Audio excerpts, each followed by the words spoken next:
Again, my name is Crystal. I am the Tutoring Center Director at Los Angeles Pierce College, and I come to you in my role today as a coordinator for the California Community Colleges Success Network. Quite a mouthful. We call it 3CSN for short. And that's a professional learning network that is funded by our Chancellor's Office and in Sacramento. And we just offer all of these really cool free opportunities for educators all up and down California and the West Coast and beyond to just talk and think and share experiences and learn from each other and go back to our institutions and try cool things to make our colleges and our learning spaces more student-centered and equitable. So our goal on Friday afternoons from 3 to 4:30 is to run a peer education hour. So that's where peer educators from all over the place kind of take over the airwaves. And by peer educators, we mean anybody who's working in peer education, including SI leaders, embedded tutors, general tutors. You might be a coach, or you might be a peer mentor, or you might be a faculty member or a classified staff member who's working in one of those centers, or maybe you're just a faculty member who's just here to learn cool stuff. We all come together each Friday and we highlight a different college, professional, or organization. And we just talk about what's most important to us. We share our practices, or we facilitate the conversations that we think should be happening. So we are so super honored and thrilled this week to be hosting ACLA, which is our national tutoring organization and phenomenal team extraordinaire. They've just done so much in the way of professionalizing the learning assistance field and really bringing a lot of awareness to all the amazing work that you all do in this field. So we're super happy to have them facilitate our conversation today. And with that, I will turn it over to our amazing hosts, and I will be sitting back and listening and enjoying. Welcome aboard, everybody. Should we, the ACLA folks, do a little bit of an intro, or we're just, yeah. So why don't I introduce myself? I'm the past president of ACLA. It stands for the Association of Colleges Teaching and Learning Association. And it's very much focused on tutoring and learning, because students know how to learn and instructors know how to teach. And so we're really focused on that area about what it means to learn something, what it means to learn how to be a student, and all of that. And so we really value you, and what we do fits in with the peer educator model. So I'm going to go ahead and ask other folks to introduce themselves from ACLA. Oops, I just saw the slide. I spoke out of turn. Leslie, do you want to go? Sure, thank you. I'm Leslie Stampleman, and I am a coordinator at the Cooperative Learning Center at Cal State Monterey Bay. I'm also the new ACLA Professional Development Coordinator. I have worked as a learning assistance professional for about 20 years in various capacities. It is by far my favorite part of the job. I really enjoy helping students one-on-one in small groups. Talking about how people learn is something that has guided my career from the very beginning. And I look forward to this presentation and learning and teaching all of you. Ted, go ahead. Yeah, I'm Ted Blake. I work at Mount San Jacinto College near Temecula, SoCal, doing the Learning Center coordinating there. I'm a faculty member. I'm also in the English department. And welcome. I think what we do as tutors is one of the most empowering activities that we could do. It really is justice work. Many of our students at our colleges have a lot of, they've never found success. And so I really love the process and having working with tutors, because I really feel like we make a huge difference. And you know, trauma informed is kind of a buzzword right now, but we've been, I think, trauma informed for so long, because K-12 for many students just kind of creates a lot of trauma in general. So we're there to support and mitigate that and empower. So it's exciting work. Thank you all for being here today. Go ahead, Christina. Hi, So I am Christina Trujillo. I am the tutor coordinator at the Writing and Learning Center here at Cal Poly San Luis Obispo. I am also the ACLA president-elect. Similar to my colleagues, Vandana, Leslie, Ted, I have found myself in roles of academic support for pretty much the entirety of my professional career, and have found that this is the space where a lot of really transformative work happens that then finds its way into classrooms and into conversations across campus in one way or another. So the opportunity to chat with everyone today a little bit more explicitly about how you are neither right-brained nor left-brained. You are both.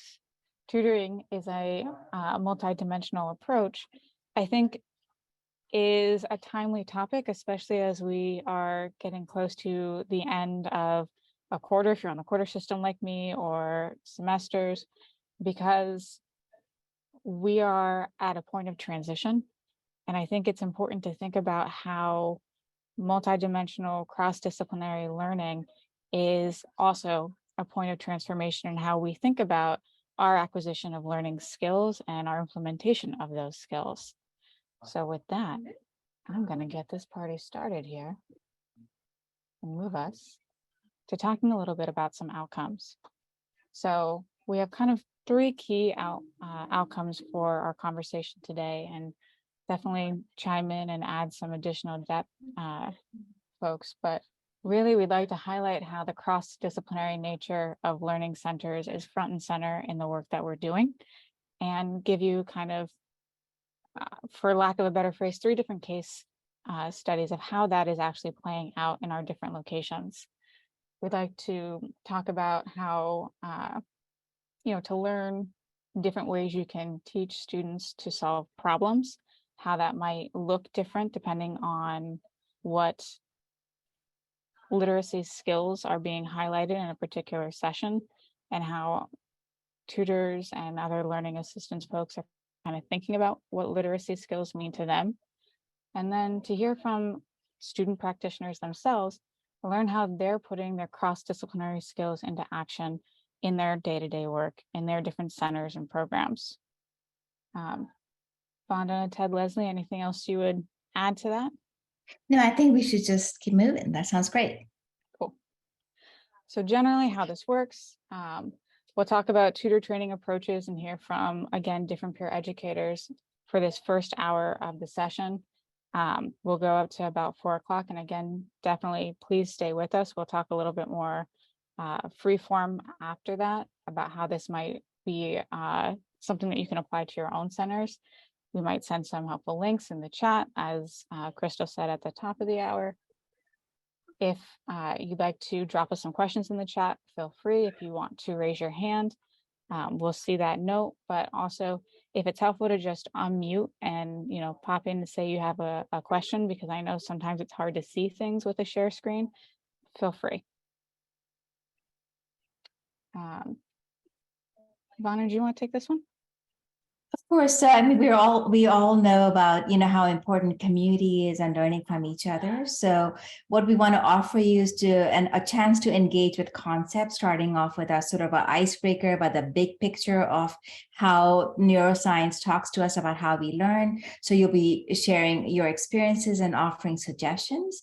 And then we want you to give yourself permission to explore new tools and ideas. And as one of the older people in the room, I can say, I started off as a tutor, as all of you, and all these many years later, I've been involved with looking at tutoring from new lenses, because the more we learn about how we learn, the more exciting this field becomes. Then we'll talk about interacting. So really interact with us, because we're a small enough group that we can go a little deeper into what your thoughts are and develop you all.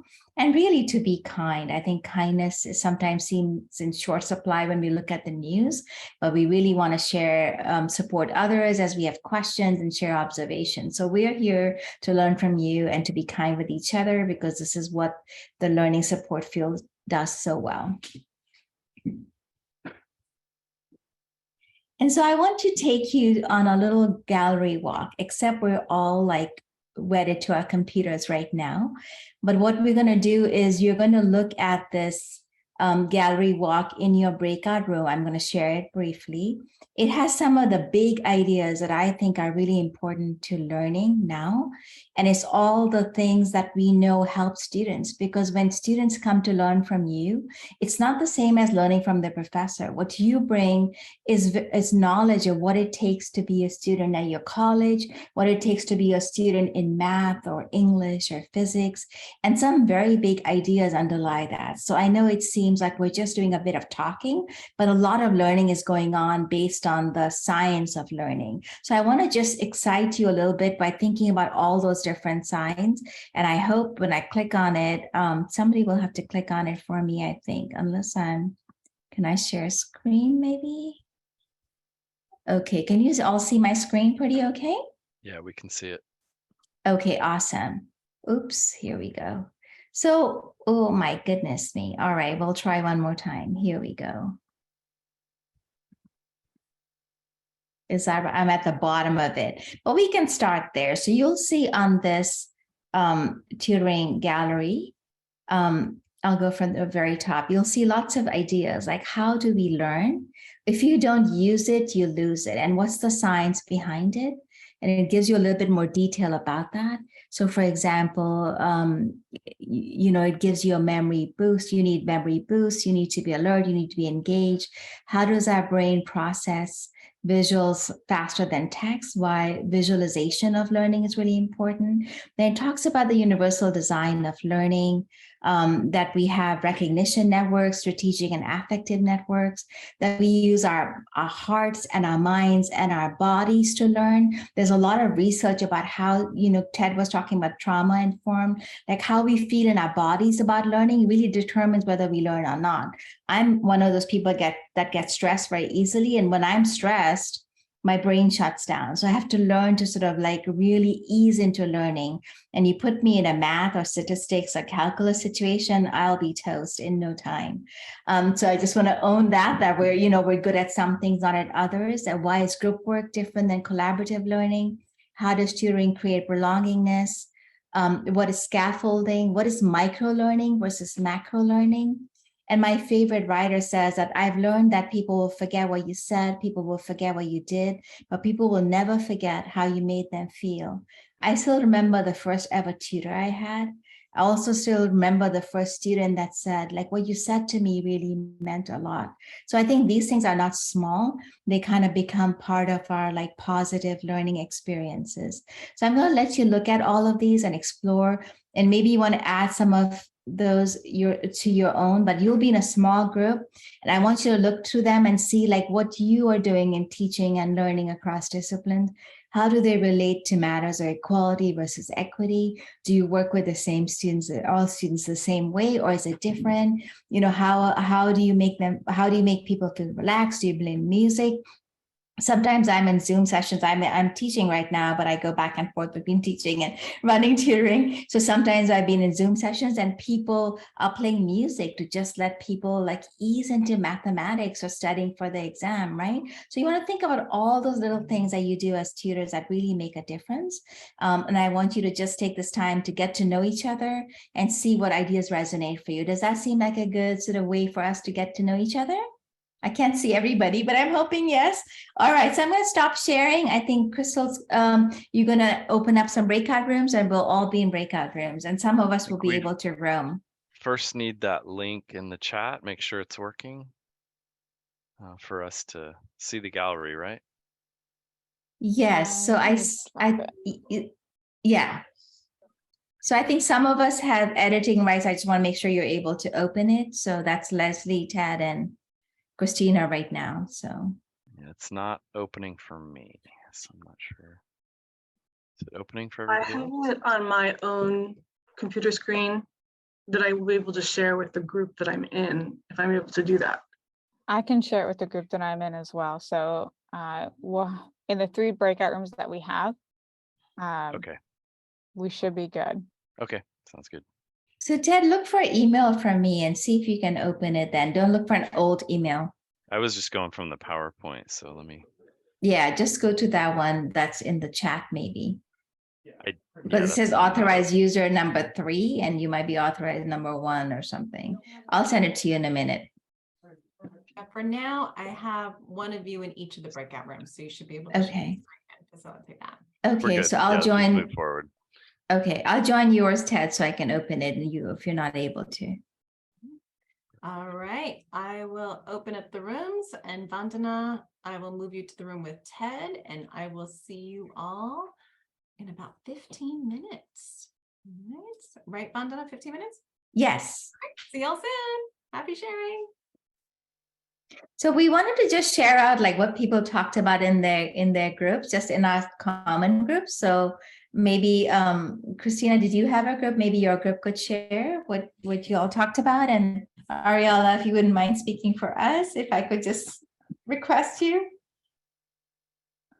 Yeah, and please, folks in my group, by all means, hop on in. I think the thing that stood out for me the most was how each of those different images spoke to a different member of our group for different reasons, and how we all kind of brought our own discipline-specific backgrounds and understandings to how we were engaging with those images. The last conversation we were having was about scaffolding and chemistry.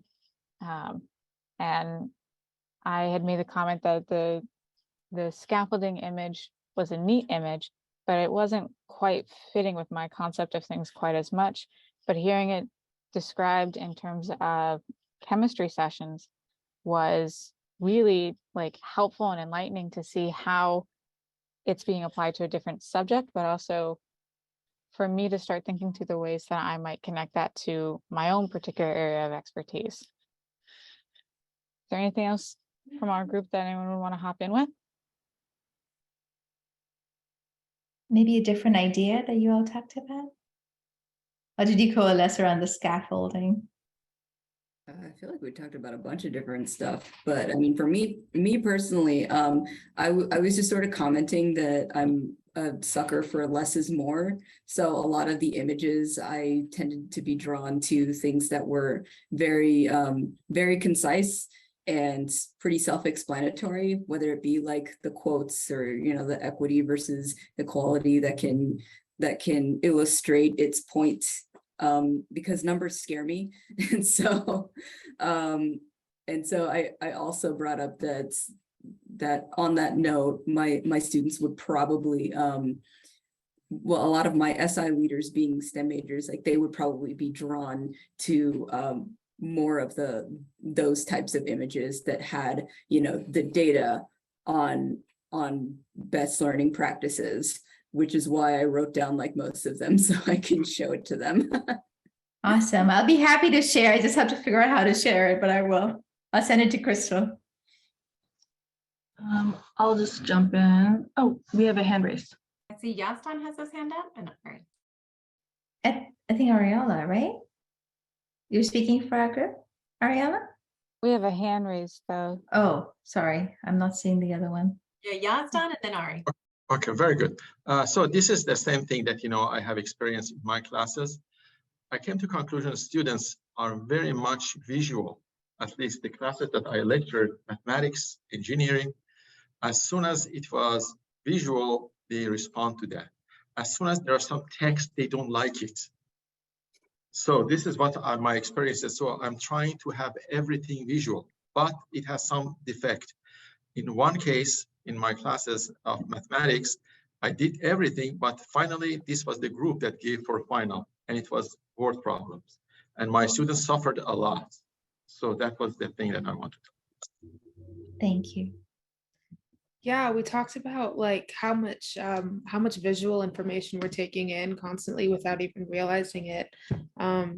So that was something we talked about. We also talked about tutoring being a space for creating a sense of belongingness, and how that's oftentimes lacking in the classroom, which makes sense because it's understandable because, you know, when you're speaking to larger groups of people, you can't afford the luxury of attuning to an individual person's needs given the type of learner that they are and that kind of thing. So you have to go off of, well, maybe not, maybe have to isn't the best word, but you know, I feel like more often than not, people are working off of generalizations in big groups like that. So tutoring is a space where we are working one-on-one or in small groups, and we can now in that context afford to slow things down and individualize them and make it more student-centered. Awesome. If anyone from group, I don't know what number we were from our group wants to jump in, please do. To back off what Ariella was saying, it really is just the same concepts of it really does interpersonalize these relations between our students, and not only bringing them hopefully more enjoyment and more encouragement to continue on to that progress they're on, but also hopefully kind of bring them into our world and see if they're willing to share that with others, and see if they're also willing to bridge that gap, and see if people are willing to really kind of like love that deeper appreciation and love the deeper understanding that can be found, whether within knowledge, or in this case for us kind of helping others to really push forward. So I really do love the conversation we've made so far. Great. I can briefly talk about what we went over. If anyone else wants to jump in from my group, feel free. But a couple of things that we did that jumped out. The first one was the effective learning, and that we all commented that our learning centers are emphatic about the effective component of learning. And we moved into, abundant, as you commented, how it feels when you're learning, and that you can't learn if you don't feel like you're in a cultivated, strong learning atmosphere. And one of our members, I believe it was Stacy, had some great comments about new chemistry students and new biology students, and how seeing dissections of insects makes them squeamish and uncomfortable, or the smells that occur in a chem lab for the first time are, it's the sensory aspect of it can be so new that it can really kind of take some people aback and make them a little bit apprehensive about this new learning environment. So that was really interesting. And then we just touched on the equitable aspect of learning centers, and that not all high school students come in with the same quantity of learning, unfortunately, and how the tutoring center can help with these supports. My internet, I don't know if my internet's good enough to talk here. Want to hear. Want to hear. We'll see.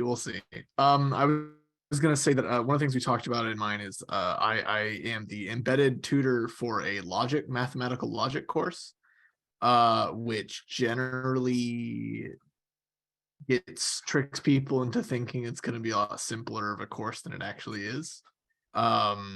So they take it for their GEs, and had to have the conversation of, okay, what was the last math concept you went over? Let's see how we can get you from there to here.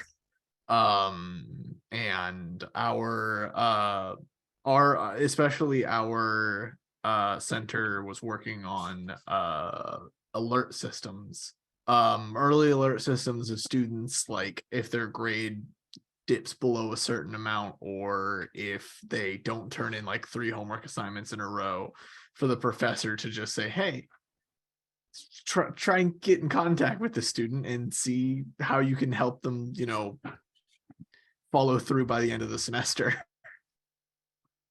We should probably move on. Yeah, go ahead, Christina. Thank you. I'm gonna pop us back into our share screen. And can you all see my screen now? Perfect. Then I'm gonna hand the reins on over to Leslie. No, this is actually my slide real quick. I lied. I know we're running hand it way over to Ted. behind on time. So hopefully y'all, can you hear me? I'll just go over this kind of quickly. We do much more cross-disciplinary training now than we used to. And part of that was due to COVID. We used to separate out writing and math. We had a writing center, and then the main center was a lot focused on STEM. But really starting in the digital environment, when we were opening up online rooms, there would be one tutor there. We didn't really have a writing center online, so to speak. So we started to do much more crossing over where Anthony, for example, or Riley would put on, chemistry, algebra or calculus, as well as writing. And so then we really evolved the training so really quickly. So just obviously, all the tutors take all of this, but also I think beyond that, there's that integration of statistics into mathematics with algebra and calculus as well. A lot of times tutors don't do both stats or algebra calculus, which is probably pretty typical. And then obviously writing, there's a wide array from our teacher education development program to looking at like, how do they do lab reports? How are those formatted for disciplines in the sciences as well? So that's just basically a little bit about our training at MSJC, and I'll turn it over to Leslie. Oh, I think you might be muted still. Hi, here I am. So the Collaborative Learning Center at CSUMB, in terms of cross-disciplinary, we really start with the reading apprenticeship framework, and that has helped us immensely in our training to address literacy skills across subjects. And to begin the metacognitive conversation, we asked tutors to reflect on their own reading experiences and to help them realize that they have many, many routines they have constructed to navigate text in their own disciplines. And the outcome is for tutors to understand that this is a strength and these are problem-solving skills, and this is part of the reason you got hired. While subject-specific training is part of the schedule, math, language, and writing tutors, academic coaches, and SI leaders are all trained in reading apprenticeship together. And often we'll ask veteran tutors to think aloud different types of texts, different types of problems in a discipline different from their own, just to start to get tutors out of the mindset that this is what a biology tutor does, or I'm a writing tutor, this is only what I do. And that all tutors draw on multiple skill sets in their sessions. So language tutors, for example, draw on multilingual reading and writing skills, and they're also encouraged to model code switching as a transferable skill. And then of course we have a wide array of writing conventions that we tutor: business writing, writing for the social and behavioral sciences. And then our STEM tutors and my math tutors, they'll often annotate by writing out the steps to problem solving to model their own thinking process.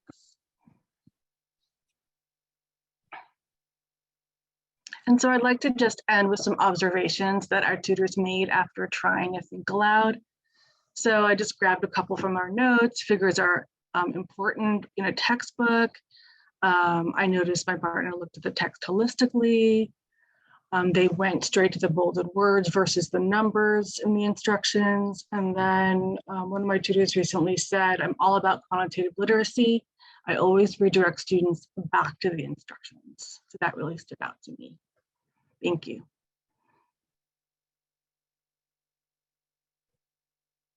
So we have multiple folks in this space with us today who are doing this work in their own centers.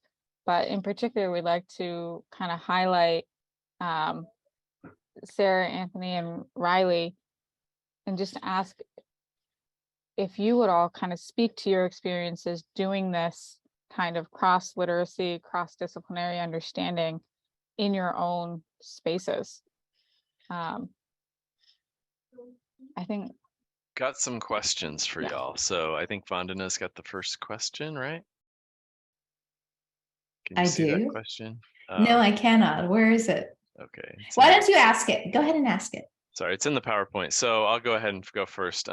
So this is for Sarah, Anthony, and Riley. Do you feel like tutoring has developed both sides of your brain? And can you provide some examples, if possible?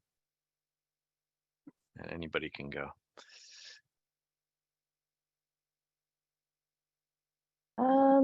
For me personally, when I was kind of thinking about the question, um, in terms of like right and left brain, I'm not good at remembering which half does what. So like in my brain, when I think about right and left brain, one of them is like, you know, your math, your numbers, what you use in school, just like your thinking brain. And then the other side is like for emotions.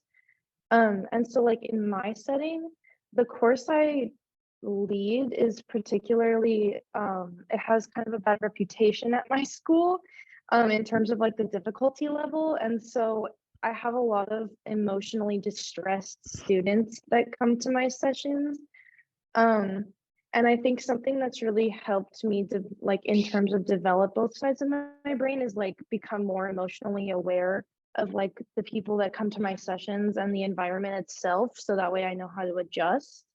Um, and then I think in turn, it's kind of just helped me develop a new way of looking at problems because obviously like up until this point before I became an SI leader, I had only had one way of looking at problems. And like obviously from my professors and students, like peers, I obviously have other perspectives of how to approach problems. But when I'm the one that's technically like a leader, and then I have students like that come to my sessions that are all like, what's it called? That all think differently. I think that has kind of helped me, one, understand the emotional like state of the room and the students I'm helping, as well as like the way they learn. And it's kind of helped me develop my own brain in that way, I would say. Oh, thank you. That's great.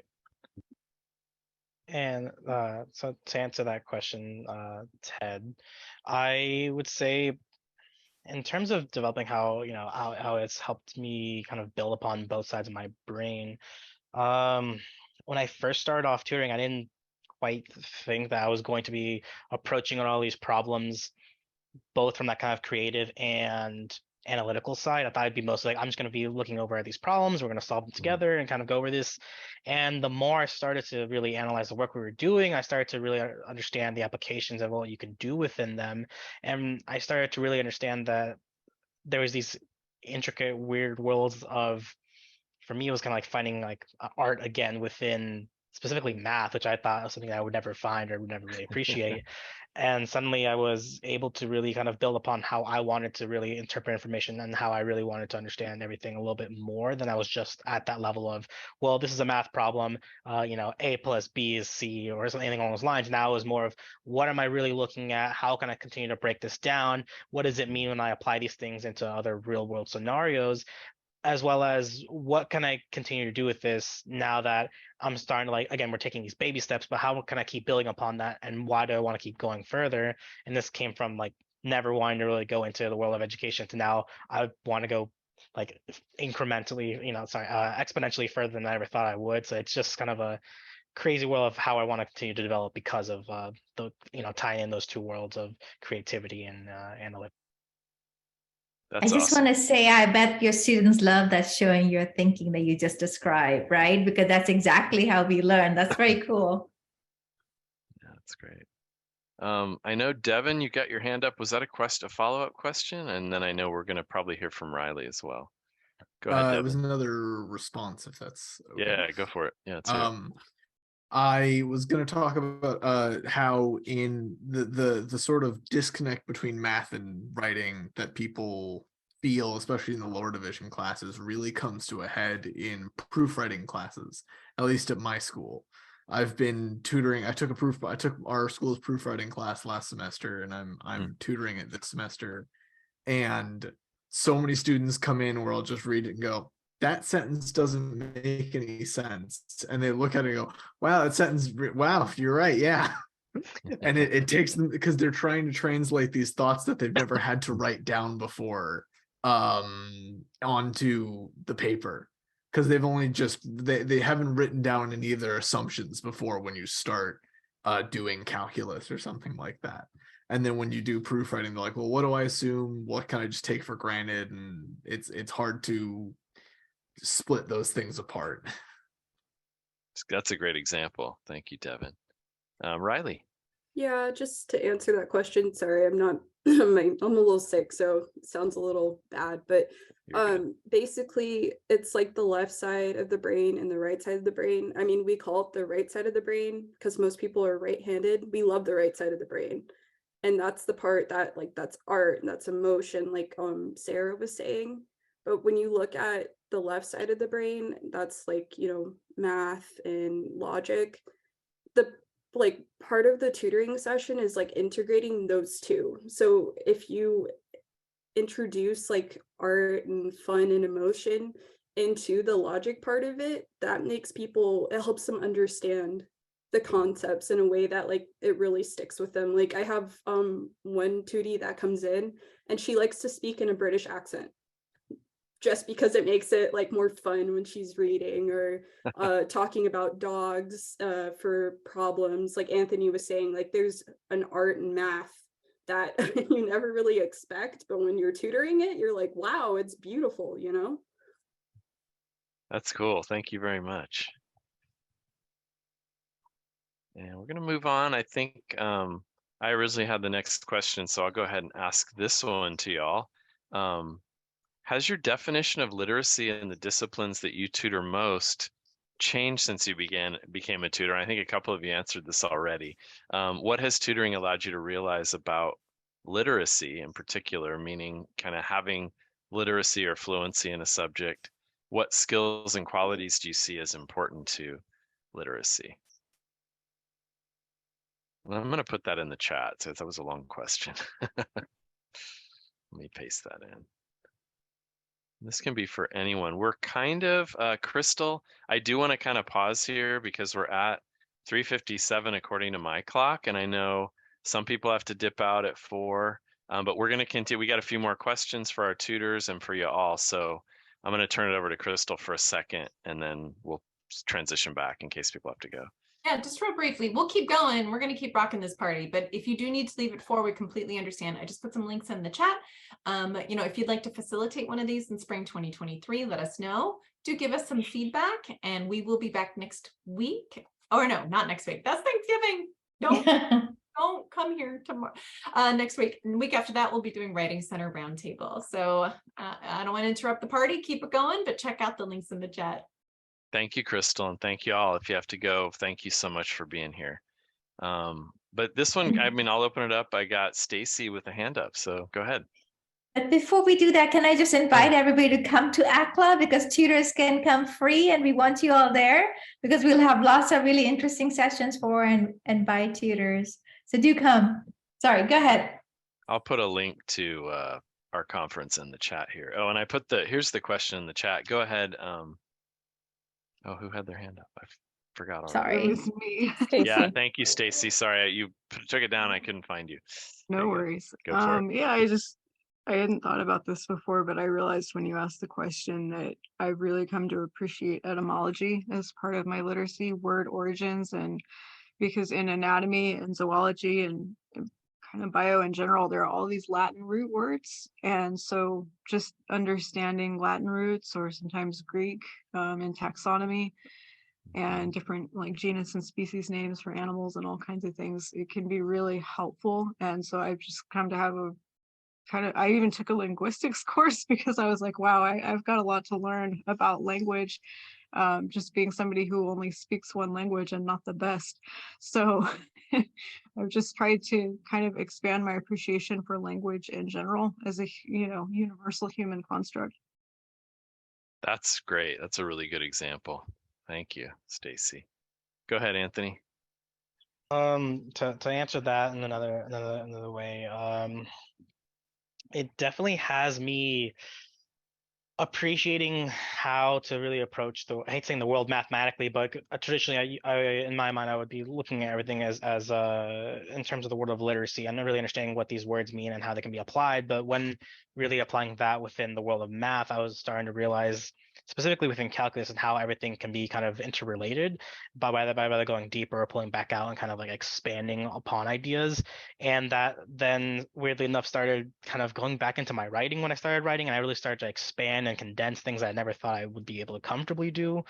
And from there, it really led into chemistry and really appreciating what I was working with and how all those ideas kind of kept leading into one another, and how it seems really overwhelming from a distance, but as you keep condensing and going further into these like really specific notions within it, it all starts to make sense. And it really is a really obscure thing of like, I don't know how to describe this in it reminds me of, this is going to be a little goofy, but it reminds me of this meme of you kind of like have all these ideas all floating around all at once, and you're finally piecing it all together, and you're like, oh my God, it all makes sense. But that's just with that constant thought process is what's been happening with me within the last few months of just things are all connecting finally. I'm like, this is crazy. I never thought I'd be looking at all these ideas and all these concepts because of the way I was able to really understand what these words mean or how to interpret something like math, something like science, you know. That's awesome. That's literacy. And literally, I think some of your neurons are connecting there, you know, like even in the memes, a little bit visual. Thank you. That's awesome. I like that. Sarah or Riley, did you have any comments on that one? Or anybody else?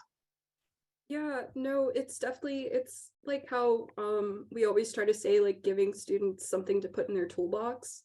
You're giving them words, definitions that they can put in that toolbox. Because I've taken British literature, for instance, and it's popped up in chemistry of all places. Like you wouldn't think that would be related, but That's just so like cool. knowing those kinds of things, you could win Jeopardy. I have no idea, but you know, it gives you a better understanding of the world, and like you know, you're always supposed to be learning as a person. That's great. Thank you. And I really like what Mayfield wrote. Data and media literacy is an underrated skill. Yes. Mm. And the past 2 years have taught me that. And so my media literacy skills have definitely improved teaching during the pandemic. That's true. So, Go ahead, Crystal. Yeah, hi. I just wanted to share on behalf of a former tutor who we heard from this morning on a panel. We had this panel on how to choose majors, and this former tutor came back who is working as a tech policy journalist in Washington, D.C. And he was a music major. So like, how did that happen? And sort of like he was able to sort of like share the story that as a music major, he learned, you know, how to communicate, and he learned all of this passion, and he learned how to write.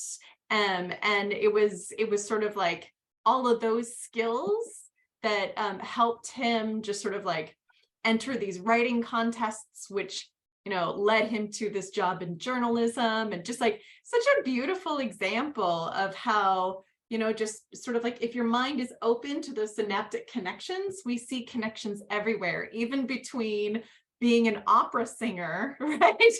Which prepared you for your life or your current job as a technology policy journalist in Washington, D.C., right? It's just like, if these are all just sort of these transferable skills, and if you're open to seeing that bigger picture, you could just see these skills just being so fluid and really informing one another. I just thought that was a beautiful example. I wanted to represent him. No, thank you. That's a great example. Devin.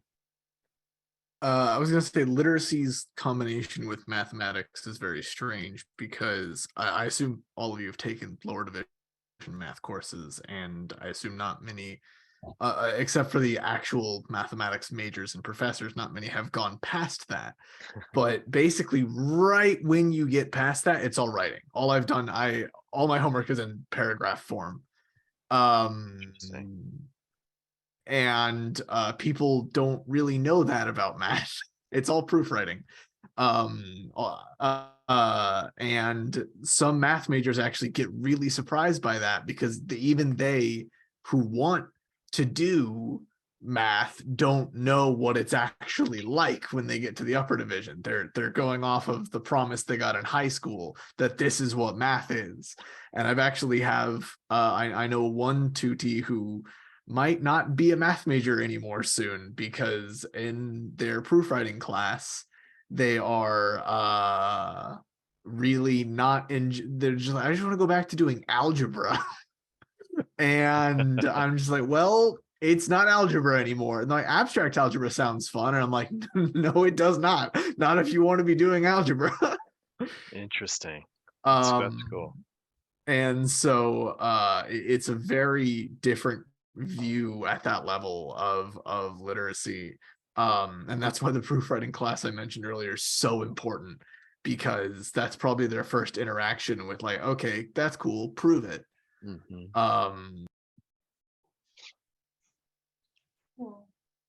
I think it's worth noting that when you really get down to it, learning is not defined by different majors, different categories, different subject designations.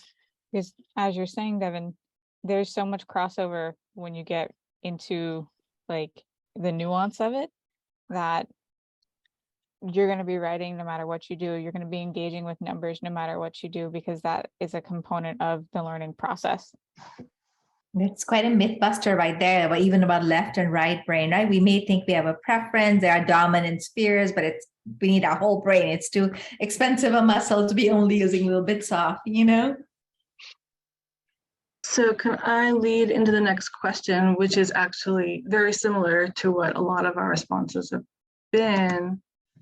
So it's really this, when you're working with a STEM student, how do you help them with skills or assignments that include writing? You know, how do you coach them to read and write in the discipline? And then the opposite, when you're helping students write a paper for social sciences, have you come across the need to assist with numeracy? This is a very weird question at my college, because our tutoring center and our writing center are two separate entities, and each is not allowed to help with what the other does. So we're not allowed to help with writing at all. If they ask a paper question, we send them to the writing center, and the writing center helps with content, not at all. If they have a content question, they send them to us.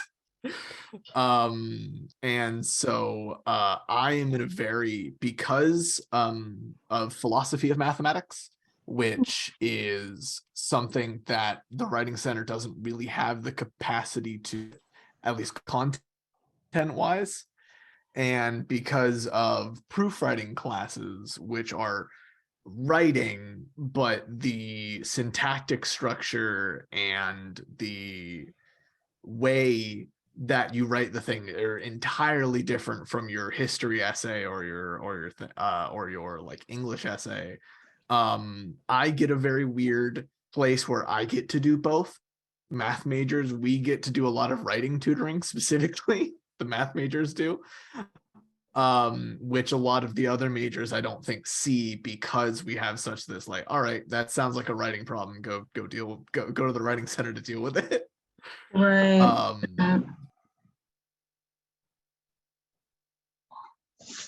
And it looks like Stacy. Yeah. I think Anthony's hand was up first. Okay. Oh, great. Anthony, go ahead.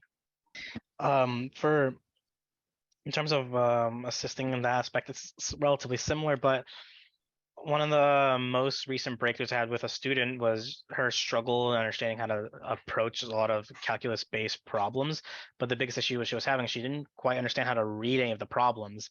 And it wasn't that she didn't quite know how to do the math, but as we kind of walked through the steps and really understood how to, phonetically read these things out loud and what's being asked and what it means, suddenly she was coming back a week later, 2 weeks later, and she's like, hey, I brought my grade up 20%. I brought my grade up again. I'm doing much better in these assignments. I'm like, oh, like, well, what's been going on? She goes, I've been able to read everything, and I know now what it's being asked. I know what this means, and she was telling me she was applying that in a few of the things outside of her math class.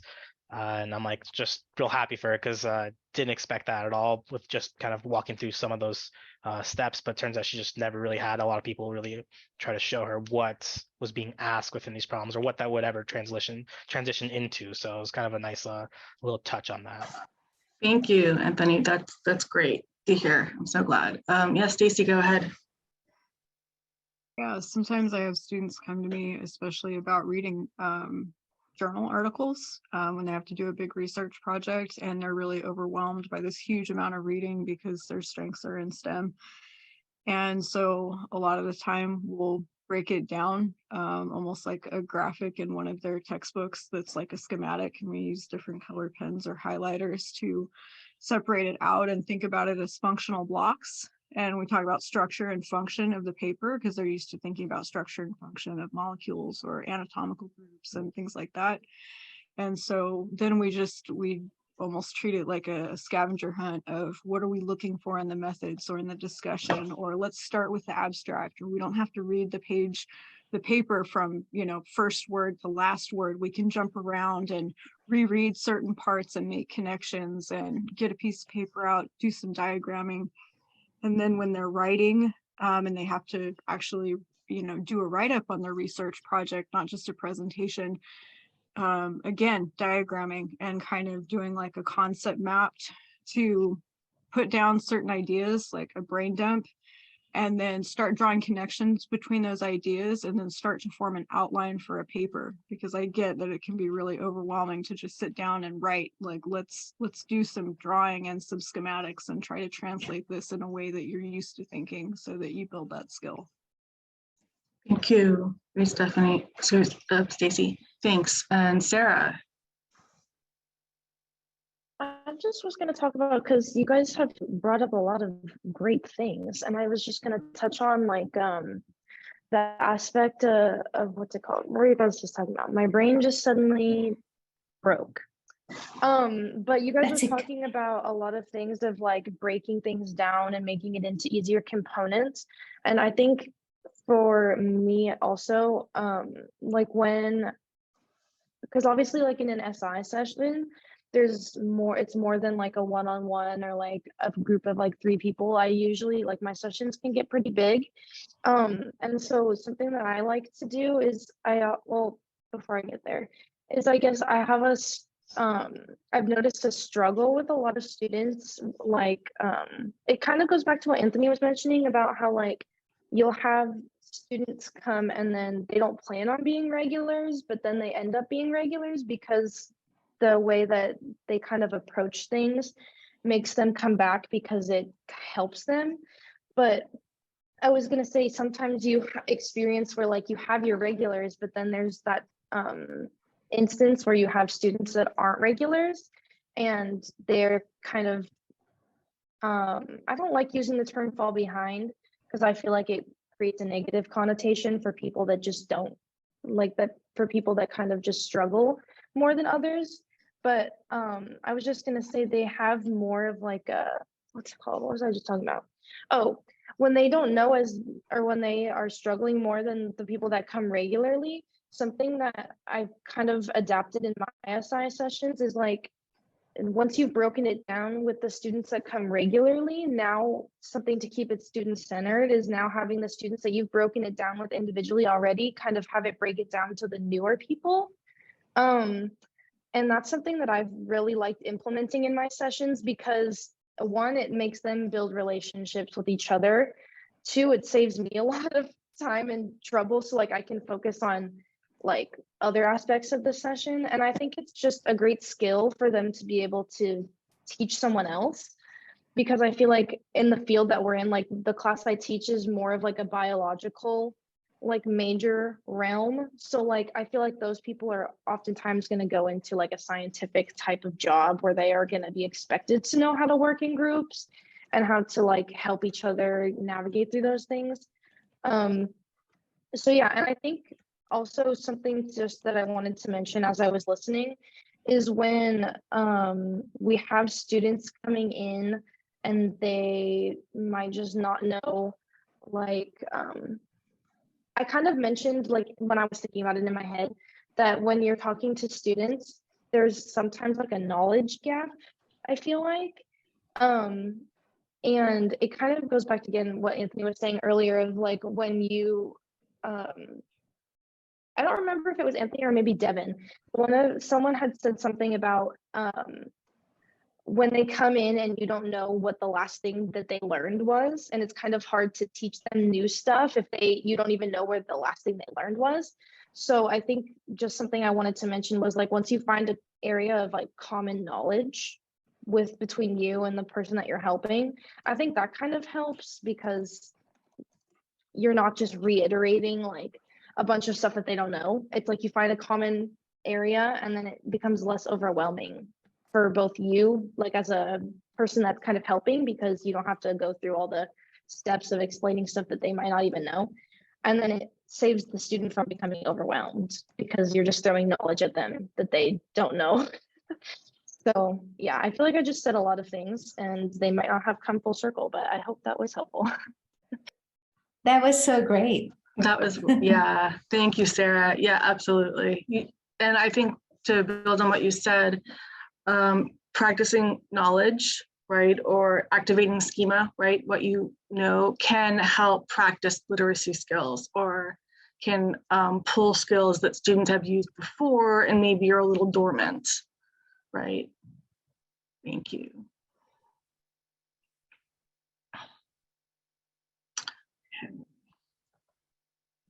I think the final question is for Christina. Yeah. So I'll drop it in the chat here as well. But essentially the final question is, what kind of additional training do you feel could be helpful to supporting somebody whose background is different than your own in terms of content knowledge? So if you are a STEM student, how are you helping, you know, students write papers that are required for humanities and social science courses? If you're a humanities or social science student, how might you approach additional training that would help you with, you know, the opposite of that? So the skills that would help enforce the literacy approaches to walk others through that process of connecting those otherwise, you know, on surface level, like we've been talking about today, they seem like they are disconnected subject areas, but they're really not. So is there other trainings that you feel might be helpful in making that connection between those different kinds of learning more concrete, more apparent, more evident from the start? Devin earlier had talked about this proofwriting class, and it makes me just want to take that kind of class to be able to further break down topics within math and hopefully have that application be of assistance for those who are within the STEM field and not quite, you know, doing as well in terms of things in the humanities or their written papers. And from there, being able to like try to help them understand that this all, you know, this all ties together. This all comes together at the very end. And, you know, we could be discussing mathematics as much as we'd like with them. And they understand the big diction you'll be using within that. So all the words like derivations and whatnot. But then when they try to look at all these other problems within the outside world, they don't really think about that same idea. And I want to be able to kind of bridge that gap of knowledge of saying, hey, like you can use that same terminology, those same ideas, and really bridge that. And suddenly you're looking at both with those same mindsets, right? Of one side that you were initially just looking at analytically, you can only now do that creatively, and the other side you can do that creative side and really approach it a little bit more with analytics, and suddenly they're creating this whole new world for themselves. And I think that would help if I could, at least for that kind of training for me, would be a class that Devin was describing, because that sounds really interesting now. Sounds good. Go for it, Riley. Yeah, so I'm not sure as far as what training, but I know someone had mentioned like major exploration. So almost like trying to find the interconnectedness between majors would be like really interesting. Like for instance, if you were in public relations, but you wanted to have like a minor in like a science or something, because those are the careers that we need as a society, because it can't just be like science and it can't just be English. It has to be a little bit of both. You have to have understanding of both subjects. And I know I'm ignoring history and all the other subjects, but you know, you get what I'm saying. Yeah, totally. That's a really good point. Stacy. Yeah, I just want to wholeheartedly support everything Riley just said. We need more interdisciplinary studies for sure. Like it's really important.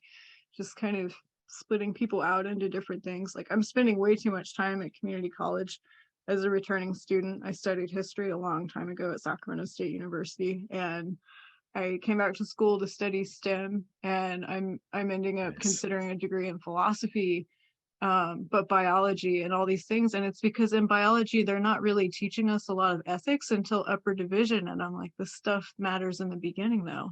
I mean, if you're considering a whole career in this, shouldn't you be thinking about this from the beginning and having those strong written skills? So yeah, I feel like more interdisciplinary studies at the lower division level would be super helpful. Yeah, I was going to share. I taught for a few years with a biology faculty at my college, an English biology learning community where we were taking the intro biology and English 101 together. And so we were writing, and we kind of finally landed on, we studied, we did a whole, it was kind of back when The Walking Dead was big. We did a whole zombie semester. But, you know, we would read about rabies and rabies transmission. We got really into the weeds on the biology behind these zoonotic viruses and how they transmit. And we look at the popular culture about how zombies. And so it's really interesting, right? But for me, it was such a, we read, the other book we used was The Immortal Life of Henrietta Lacks, which is really good about privacy rights and research.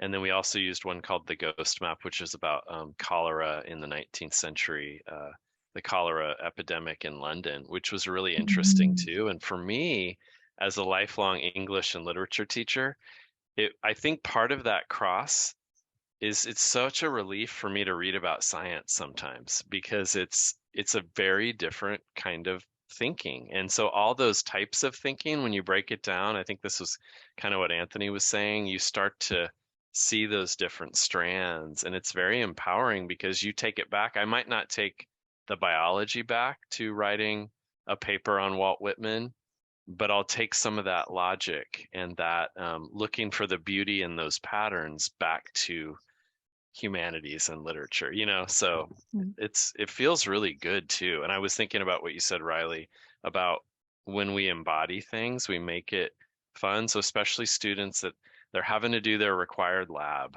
and they're terrified. They're just kind of, they've defined themselves as an English person, which is so limiting because we want them to have some success in lab science before they leave it kind of forever. You know, to get your undergrad, you've got to take that general ed pattern. You know, that's the ideal behind the liberal arts, and it's good for you, but it's also to make it feel less anxiety ridden, less imposter syndrome in that unfamiliar territory. I think it's a really great example, Riley, where you kind of introduce something and it's not trivial at all. It really loosens up your self and opens up your mind to be able to learn in that way. So. I think it's the passion for learning. You know, it's people don't really respond so much to the learning as to the passion. Like I hear that with all the tutors here. So I think that's what gets people to sort of be very motivated to learn when they see that in other people. Is exciting.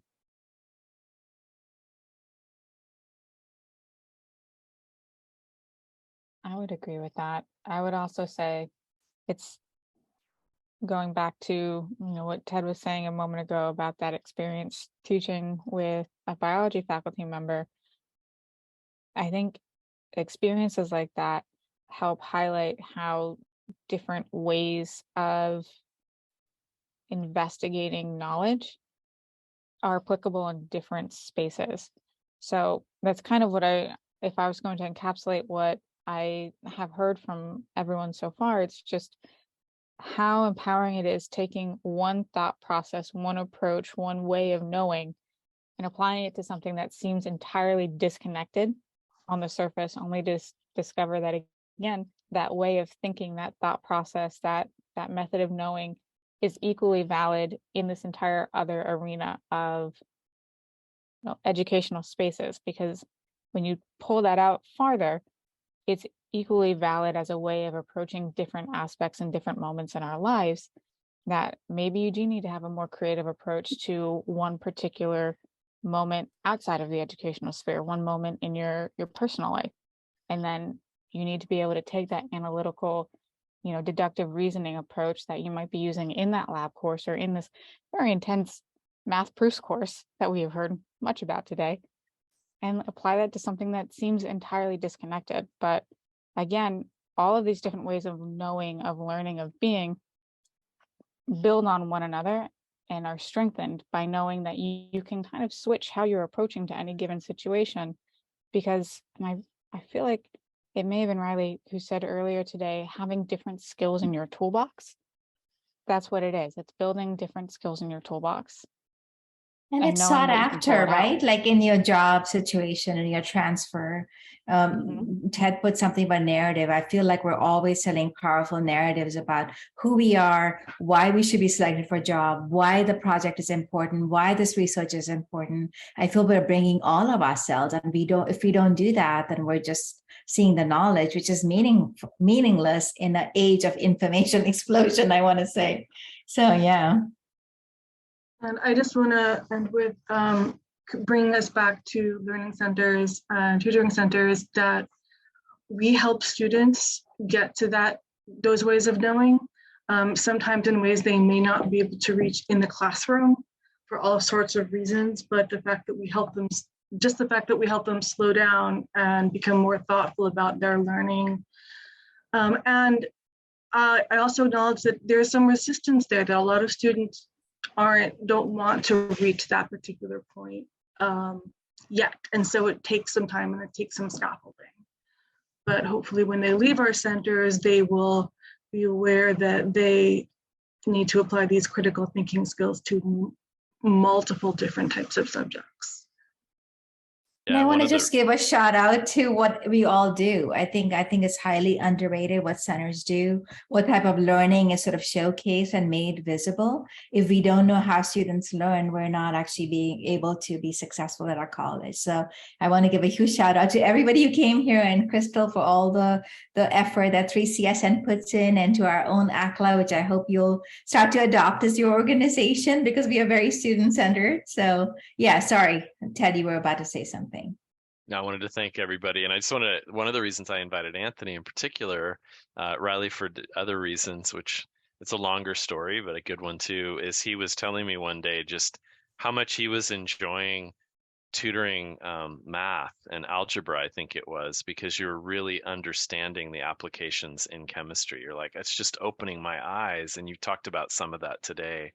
And that's what we really hope for. If you're a tutor, that you're opening up those connections in really surprising ways, because you're going back over that information. And when we're first just learning it, we don't understand it. We can get A's, we can get through it, we can even use it. But it's that extra layer of understanding, which is cool. And that's what, Anthony, you were talking about, sharing that with students who are learning it for the first time. You're able to kind of help them be at ease, share your student perspective and how you're putting it together. And you make it cool in the way that we don't. So true. Thank you. Thank you. Yeah. Well, thank you, everyone. I think we're at a natural stopping point at 4:28 on a Friday. Wow, you all are amazing. Yeah, thank you so much for coming. I want to give a shout out to Anthony and Riley, who came from our tutoring center. I see them tutor almost every day, and to Sarah, who was here as well from CSUMB, and Devin, I know you're a tutor as well, and some of the others. Thank you so much. Ariella, Mayfield, yes, Lindsay, Yep. Riley, we look forward to knowing more about you and your good work. Put in a proposal. Yeah, ACLA is April 19th through 21st, 2023. Students are free. You'll be hearing. And it's online. It's online, so no travel required. And you get access to all the sessions for a year. They're all recorded, so. Great resume builder. Want to say that I started with, as you all did, so want to say that. Thank you for hosting, Crystal. I'll leave it last words for you. Yeah, thank you, Crystal. All. Thank you all so much. Let's give a giant emoji hand to our facilitators. Thank you all so much for being here. And also, can we get like a little emoji heart for our participants? Thank you so much for sharing yourselves and listening and being present and building this community with us. We really appreciate it. I want to see you all back here in 2 weeks for a Writing Center Roundtable. For next semester, I want you presenting. I want to see you at the ACLA conference. There's a big, wonderful community out there, and we are just so happy to be all connected and together and to welcome you in. So please don't be a stranger. Come on back and have a beautiful Thanksgiving, and do something relaxing and fun, and we will see you in a couple of weeks. Bye, everybody. Thanks, you. Have a good everybody. weekend. Bye. Take Thank care. you, Akla. Thank you, presenters. Thank you. Thank you, panelists. See you soon. Awesome. Thank you all so much. It was so great. Okay, so our tradition is we all talk about one thing that we're going to do that's rad. Oh, Now, you're not allowed to say laundry unless laundry brings you joy. Ari's already made that argument. So like, no, you're not allowed to say I'm gonna like study for my test or check my email, something that's gonna bring you joy. All right, so something that's really rad that you are gonna do today. So Lindsay Ann, you model it, and then we want to hear from Leslie and Ted. I'm going to read a fun book that's about child dev and like life skills that they should have. Nice. Very good. Excellent. All right, Leslie, what are you gonna do today that's rad? That's rad. I'm going to go home and make a really awesome dinner. Yum. Yes, it's wonderful. Gosh, nourish yourself and the people around you, hopefully. Awesome. Ted, what are you gonna do that's rad? oh, you know what? We're leaving in the middle of the night to go drive to Colorado for the holidays. So Love it. yeah, so I love road trips and I love adventures and the open vistas and big sky. So I'm looking forward to it. Super awesome. And I love Colorado too. Yeah, That's it's where my nice. heart is. Ari, what are you going to be doing today that's rad?